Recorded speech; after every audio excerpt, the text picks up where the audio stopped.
Hey guys, things are about to get personal today. I am going to share with you what stalled my own weight loss progress and why I was so stuck a couple years ago. A couple years ago, I was totally stuck. I was plateaued in my weight loss efforts. I was trying to do all the things. I tried several programs and talked to different practitioners. After I had my second baby, the weight just was not coming off, and I had some adrenal fatigue issues that I worked through, but even a few years later, it was just not coming off. And I want to remind you that even as a practitioner that's a personal trainer, a holistic health specialist, women's hormone expert, I still get caught in the trap sometimes of these different weight loss strategies. And I'm not immune to anything that you guys are going through either.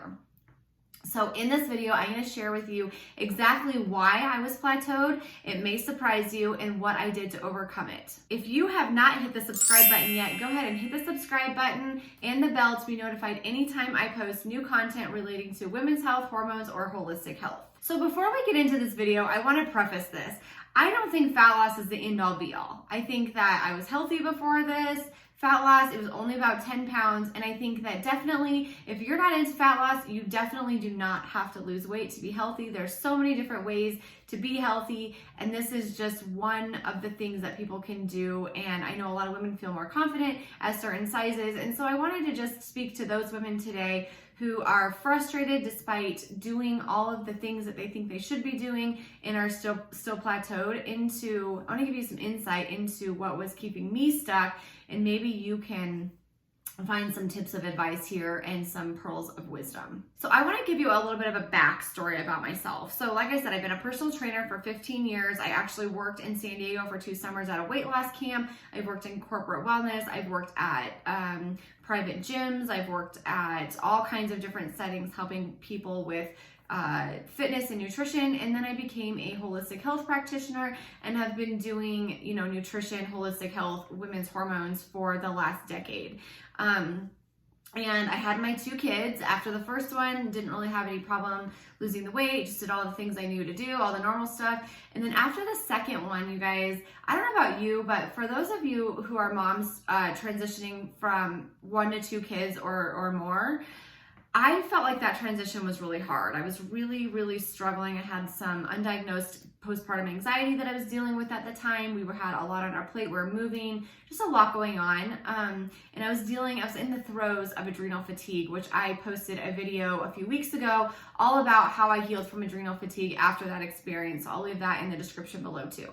So when I was struggling to lose weight, after my second baby, kind of postpartum, I just did what I knew to do. I started working out again, lifting some weights, started kind of watching what I was eating, things like that. And, the weight sort of came off, but eventually I was just really, really stuck at a certain place that I just couldn't get below. And I hear this a lot from so many women who are just, uncomfortable, their clothes don't fit, things like that. And I totally understand where you're coming from. I went through the same thing.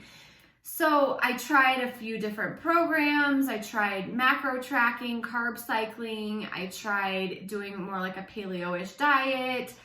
Tried to really clean up my diet and just be really accountable to myself of what was actually going into my body. And the thing is, you guys, at one point when I was still kind of stuck, I was actually eating the healthiest I've ever eaten in my life. I was eating so many vegetables, so much protein, getting in good quality stuff, healthy fats. I was really eating the healthiest I'd ever eaten in my life, and yet I was still kind of plateaued and stuck, and at one point even started gaining weight.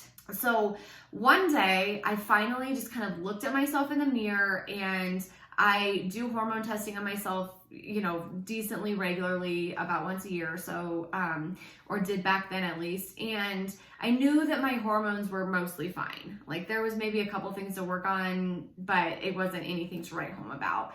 And, I was frustrated. I thought that, it was maybe my thyroid or, all the things that we go through. And I had treated all of those different things, looked at them, gotten to the bottom of anything that was going on. And I was still stuck, and I was really frustrated. And one day I was researching what to do next, what program I should do, what coach I should hire. I just needed the accountability, I felt like. And, one moment it just kind of dawned on me, and I was like, okay, you know exactly why you're not losing weight. And I had to be really honest with myself, and it was a really difficult thing to do because my youngest son was several years old at this point. And I had to be honest with the fact that I was not being accountable whether I was tracking my food or not, but I was not being accountable to the bites, licks, and tastes I was taking. I was eating this super, super healthy food, and my meals had never looked better. So many vegetables, so much healthy fat, so much protein, all of these different things. But here's the caveat. I was allowing myself to get really hungry throughout the day, taking care of the kids, working, running a business, and I wasn't fueling myself appropriately. And so I would get really hungry. And when I would get really hungry, I would grab some goldfish, or we'd be in the car and I would, not allow myself to have French fries or order them, God forbid. And so I would take a few French fries from my kids' dinners, or I would, bust their chicken nuggets to the table or to the sink and eat 2 of them. And it was, I think at the time I felt like these were such small quantities of food that it didn't really matter. But the fact of the matter is, you guys, I had to get honest about it. It was making the difference. It was literally the thing that was making the biggest difference in my life. I was not fueling myself appropriately. I was ravenously hungry. And so I was taking care of the kids, and I was just grabbing a handful of this and 2 of these and 1 of these. And the fact of the matter is, I never tracked how much I was actually eating of any of that food, whether I was tracking macros at the time or calories or not doing any of that. But I know now that was probably adding up to somewhere between 200 and 400 plus calories per day. So even though my meals looked great and healthy, the ones that I was cooking and preparing for myself, I was still unaccountably getting 400 or so extra calories a day. And I think there's so many of you who are in that boat too, and I get it. So one of the things that I had to really make an effort to do, and this was hard because it was just autopilot at some point, like at one, after you do it for so long, at a certain point, it just becomes autopilot to just grab, the crust or a chicken nugget or a handful of fries or a sip of the milkshake or, a drink of the juice or whatever. And so when I was like, after I had that kind of come to Jesus moment with myself, I was like, okay, you know what's going on here. You know exactly why this is happening. You're not being honest with yourself. And even when I was like tracking macros and stuff, like I would still do that. And I would kind of, sometimes if it was like 2 chicken nuggets, like I would track that. But if it was a crust or 3 fries or something like that, feels hard to track. So I didn't really track it. So I had to get honest, and then I had to realize what was the trigger. So I had to realize that I was allowing myself to get ravenously hungry, had no plan for myself of anything reasonably healthy to eat. And so I would just grab the kids' food. So when I stopped doing that, it was really hard. It was really a conscious decision every single time for a while, months, where I was like, nope, we're not doing this anymore. And even if it's not that that food is bad, it's not that that's wrong, but if fat loss is the goal for you and you're plateaued and you're tired of feeling that way and you're feeling really frustrated of stubborn weight loss, check to see if you're doing it. Even if you're at work, are you grabbing a coworker's handful of M&Ms out of the candy jar? Are you eating off your spouse's plate? There's multiple places. Are you grabbing a handful of something from the pantry? Even if it's nuts or something like that, like something healthy.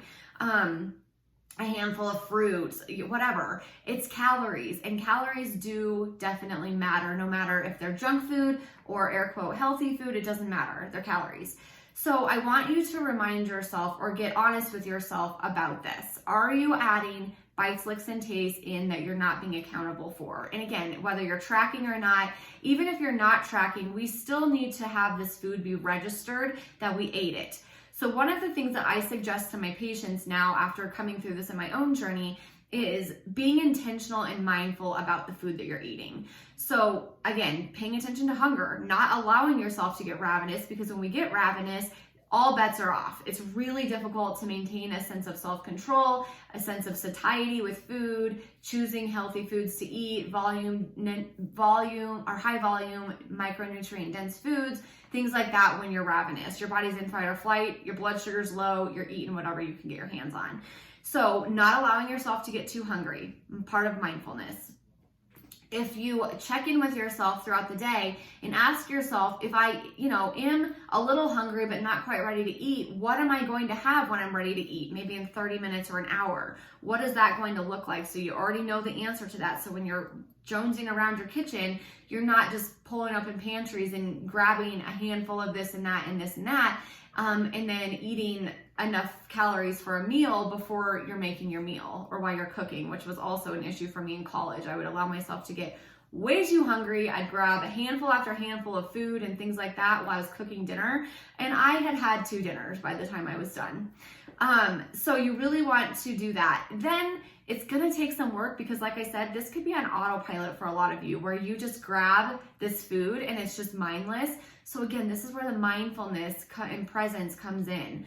Make sure that you're making the conscious decision that if you're going to eat something, that this is your snack. And I encourage my patients to put it on a plate or a bowl or a napkin, go sit at the table so that it actually mentally registers as a snack or a meal for you, not just something on the run where you're like, oh yeah, I ate that. I don't even remember eating it. I don't know what it tasted like. My stomach feels no different, any of those types of things. Number 2, you guys, is the weekday dieting. So I talked about this in another video I did, which I'll link in the description, all about the 4 pillars to fat loss, or the 4 biggest dial movers. But this is a huge one in terms of consistency, the weekday dieting. So I think so often, most of us do just fine or even too well, which I'll explain in a second, Monday through Thursday or Friday. We are on our game, we are waking up, we are exercising, we are eating on the meal plan or whatever, eating our healthy food Monday through Friday. And then on the weekends, we get decision fatigue, we get tired of white knuckling it, we get tired of cooking and prepping, and so we just sort of go for it. And when I say go for it, a lot of you, I don't think, go on full-on binges and just eat whatever you want to, but you may go out to dinner on a Friday night and have a glass of wine, margarita, a piece of bread from the bread basket, or, tortilla chips, which 8 tortilla chips is 140 calories. No one eats 8 tortilla chips when they start at a restaurant. And so it adds up. And if you're in a caloric deficit of 250 calories or so each day, if you, eat 500 to 700 extra calories that day, which is not a lot of food sometimes, you're going to make yourself get out of the caloric deficit and you're going to get frustrated. So this was also a struggle of mine that I had, where we would go to, before COVID and stuff, we would go to friends' houses and have, dinner or appetizers or barbecues or whatever. And I just kind of graze around and whatever, not knowing what I ate, really being accountable to it, not being mindful about it or anything. And it was probably several hundred calories that I was eating, which again, not bad, but you want to be mindful about it and know what you're eating, be accountable to yourself, whether you're tracking or not. Because these types of things are enough to pull you out of the deficit for the week and keep you frustrated, despite, like I said, doing fairly well, doing great Monday through Friday, and then, maybe having a meal or 2 on the weekends that you just kind of let go, like the cheat meal thing. But it's enough to pull you out of your deficit. So you have to be accountable for that. I think that we cannot ignore the psychology of weight loss, you guys. I'm a big proponent of this. I've been in the weight loss industry for 15 years now, helping people with weight loss. Psychology of weight loss is the biggest component. So many of us have prior confirmations and biases and ideas, and we've done previous diets.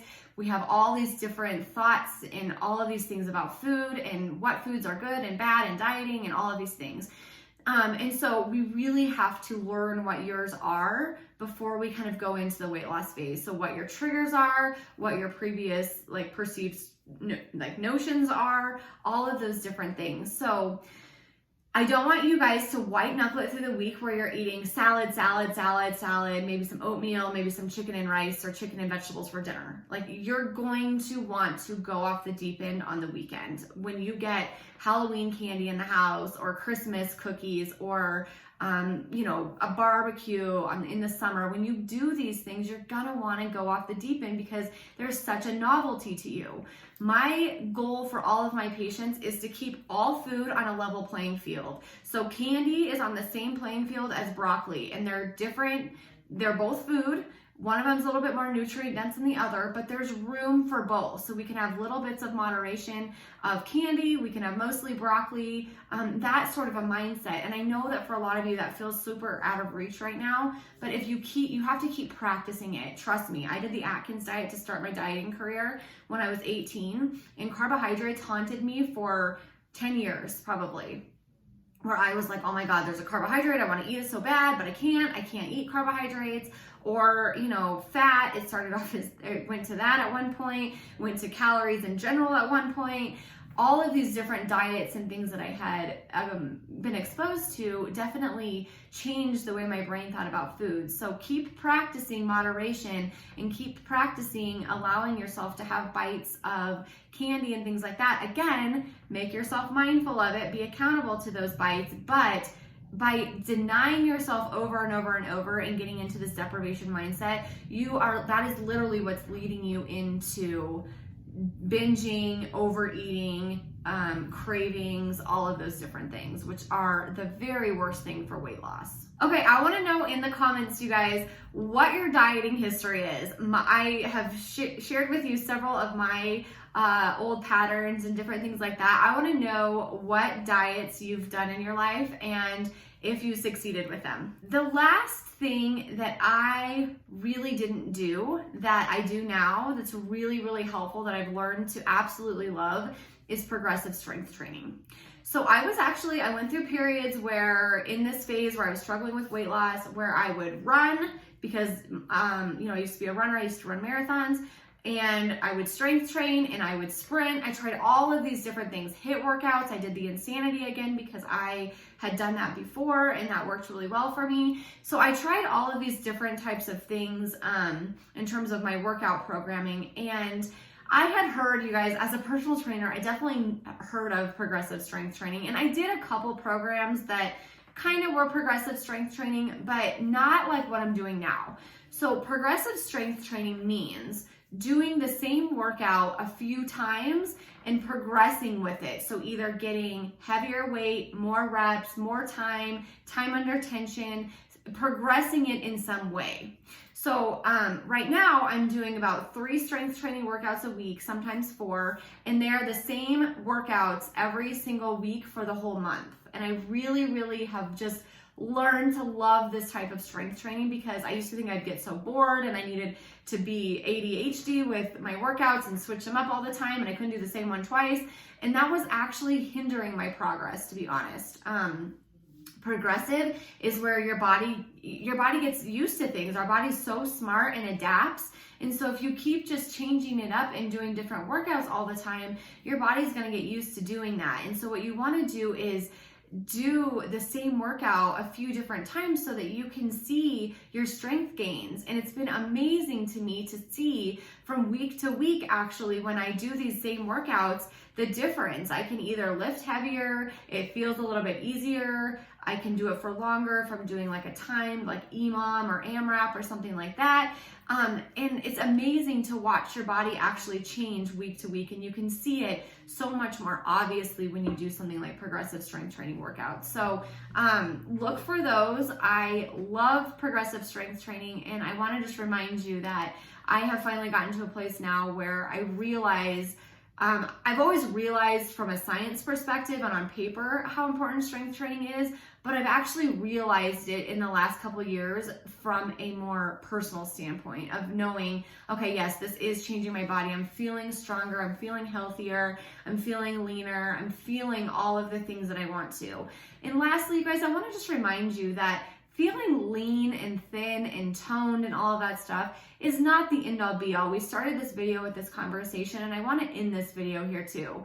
Half of this is we need to change the goal sometimes. It can't just be fat loss and shrinking ourselves forever. Some of the goals need to be things like gaining strength, gaining endurance, seeing new muscles, feeling healthier, feeling different ways, being able to pick up the kids easier and move in a more functional way. There's so many other goals and benefits of strength training, exercise, movement, walking, all of that stuff. And so if you're feeling burnt out with weight loss and you're just sick of it, you're frustrated, maybe try changing the goal for yourself a little bit. Try to pack as much much muscle on your frame as possible, or try to feel stronger. Do some of these progressive strength training workouts so that you can see week to week your progression. And I promise that if you do them in the correct way and you do them progressively, you will see week to week. It may not be a huge difference, but you will see a difference every single week. I hope that this was helpful for you guys and maybe just gave you some food for thought here, no pun intended,